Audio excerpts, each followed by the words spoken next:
All right, these are the answers to the first part of our quiz review. The first page is just basic integration, seeing if we can kind of walk through and integrate these things and know how to rewrite them and whatnot. So for the first one, everything's all set up and ready for us to integrate. We just have to use our power rule, right? So for the first one, we're going to go x to the fourth over 4 plus 2x to the third over 3 minus 4x squared over 2 plus 7x plus c. Okay. So that right there is good. If you wanted to, you could make this minus 2x squared if you wanted to. Otherwise, everything else is pretty simplified already. For number 2, you're going to want to rewrite that as negative 5x to the negative 4 first. Then we can go negative 5 times x to the, add 1 to this, negative 3 over negative 3 plus c. Now, if you wanted to, you could have those negatives cancel, make this 5/3 x to the negative 3, or even drop that down, make it 5 over 3x to the third. There's a lot of different ways you could do it. Both of these lines, though, are fine. For number 3, the 5 pi is constant, so it's just sitting there. We're going to add 1 to the exponent, divide by the new exponent, plus c. So that works, or if you wanted to, you could do 5 pi over 3 x cubed plus c. Again, either of those lines are fine. For number 4, we want to rewrite this. So this is going to be x to the 3/4. Now we're going to add 1 to that. So that goes up to 7/4 divided by 7/4 plus c. Take the 7/4, flip it if you'd like. Make that 4/7. Either of those lines are fine. For number 5, you got to resist the temptation to bring the 7 up. The 7 is going to stay there. We're just bringing the x up to write as negative 2. So this is how you want to rewrite that. Then when you integrate, go ahead and add 1 to that exponent, divide by the new exponent, plus c. To clean this up a little bit, you may want to go negative 1/7 x to the negative 1 plus c. This line technically is right, but it's kind of nasty looking. This is a little bit better. Or you can drop that x down and make it negative 1 over 7x. Okay, that would work too.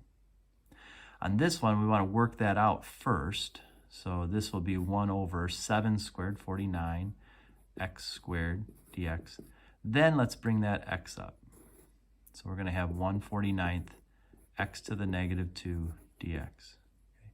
Then just like before, we'll make that 1/49 x to the negative 1 over negative 1 plus c.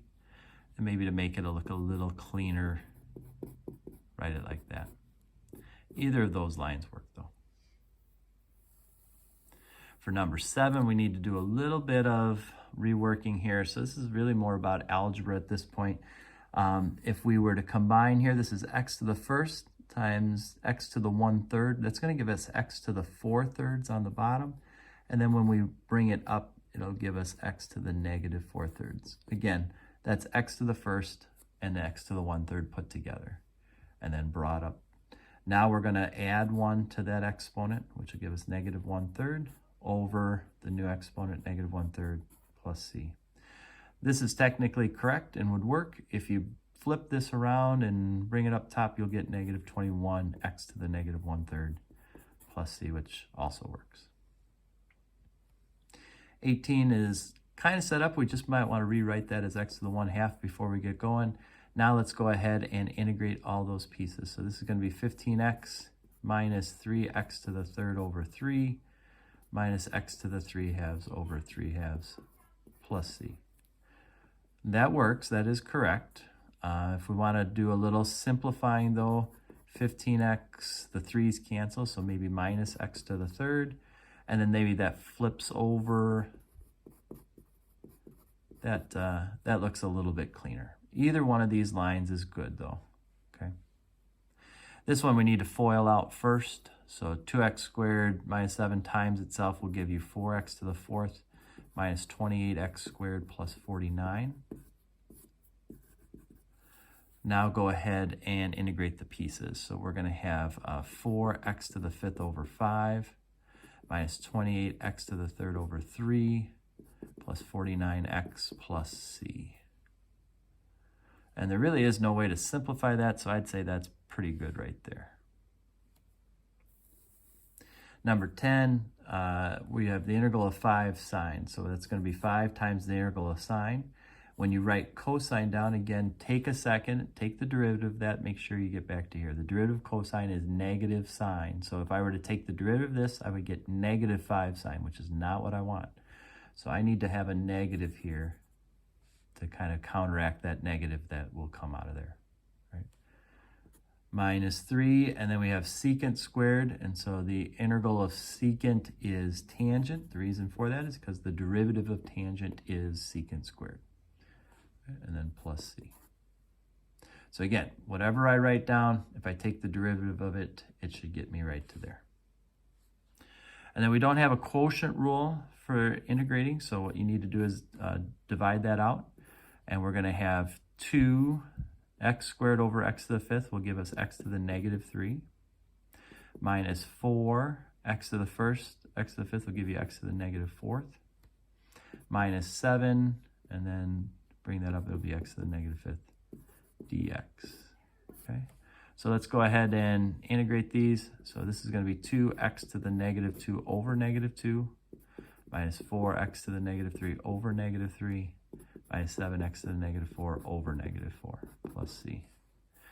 Now that's pretty nasty looking. It is correct, but if you wanted to simplify this, this could be negative x to the negative 2 plus 4/3 x to the negative 3 plus 7/4 x to the negative 4 plus c.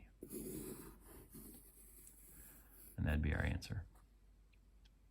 All right. Now again, this line is fine, but this line looks a little nicer. All right, then going a little step further and saying if we had a derivative and we had a point, could we come up with the actual equation that would do this? All right, this is a little bit of a look ahead. If you were to multiply by dx, we get dy equals 12x to the 5th dx.